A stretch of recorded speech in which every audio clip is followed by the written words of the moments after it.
अस्सलाम वालेकुम नाज़रीन, मेरे साथ मौजूद हैं PP 139 के कोऑर्डिनेटर पाकिस्तान तहरीक इंसाफ के एजाज हुसैन भट्टी साहब के।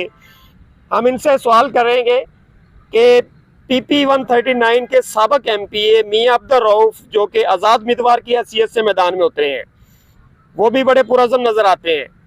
आप PTI के प्लेटफॉर्म से इलेक्शन लड़ रहे हैं एजाज हुसैन भट्टी साहब का, तो क्या आप ये समझते हैं कि PTI को उनके मियां अब्दुल रऊफ के आज़ाद इलेक्शन लड़ने की वजह से कोई फ़ायदा होता नज़र आ रहा है, या वो वोट बैंक को मुतासर करेंगे नून लीग के? इसके बारे में आपका क्या कहना है? औज़ुबिल्लाहिमिनश्शैतानिर्रजीम, बिस्मिल्लाहिर्रहमानिर्रहीम। आपने जो सवाल किया है, इसका जो जवाब है ना, वो सबसे ज़्यादा इसमें यही चीज़ है कि खान साहब ने जो लोगों को शऊर दे दिया ना, उसमें अब बिल्कुल भी ये नहीं है कि देखें वो उनका मामला है मियां अब्दुल रऊफ साहब का। अगर कोई मामलात है तो वो नून लीग के साथ है, मुस्लिम लीग नून के साथ है। PTI का वोटर सपोर्टर अब बिल किसी किस्म की भी कोई जो है ना, कोई एक बंदा भी कहे कि कोई PTI का वोटर मुस्लिम लीग नून के किसी भी नुमाइंदे को वोट डालेगा, चाहे वो आज़ाद हो, चाहे वो शेर के निशान से हो। नहीं, मियां अब्दुल रऊफ आज़ाद उम्मीदवार की हैसियत से इलेक्शन लड़ रहे, उनके आज़ाद जब वो लड़ेंगे तो डेफिनेटली वो नून लीग के वोट को मुतासर करेंगे ना। उसका वोट मुतासर होने से आपको कोई फायदा नजर आ रहा है कि PTI को कोई फायदा होगा? हमें इसमें किसी किस्म का कोई फायदा नहीं है।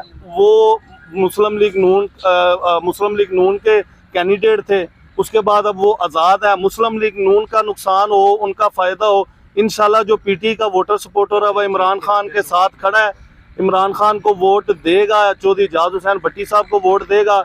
उनका जो मामला है मियां अब्दुल रऊफ साहब का, वो ये कहते हैं कि मैं आज़ाद तो खड़ा हूँ, मुझे पार्टी टिकट देती थी लेकिन राणा साहब ने मुझे टिकट नहीं लेने दिया। तो इसका मामला है कि अगर वो कल को इलेक्शन में से उनका कोई मामला होता है तो वो मुस्लिम लीग नून की तरफ ही जाएंगे। लेकिन यहाँ PP 139 जिला शेखुपुरा में मुस्लिम लीग को लोगों ने रिजेक्ट कर दिया। यहाँ अब सिर्फ इमरान खान का वोट है, चौधरी एजाज हुसैन भट्टी का वोट है, PTI का वोट है। इंशाल्लाह हमें 1% भी किसी के आने से या जाने से कोई फर्क नहीं पड़ता। जी नाज़रीन, उनका यही कहना है कि पाकिस्तान तहरीक इंसाफ के उम्मीदवार को नून लीग के वोट बैंक तकसीम होने से या ना होने से कोई फ़र्क नहीं पड़ता। मेरी आंखों की नज़र बिल्कुल ख़त्म हो गई है, आपको पता है। मेरी आपसे गुजारिश है कि हमारे चैनल को 24 हमारा पाकिस्तान को सब्सक्राइब कीजिए, लाइक कीजिए, शेयर कीजिए और हमें सपोर्ट कीजिए। अपने मेज़बान मियां अतीक और रहमान को इजाज़त दीजिए। अल्लाह हाफिज़।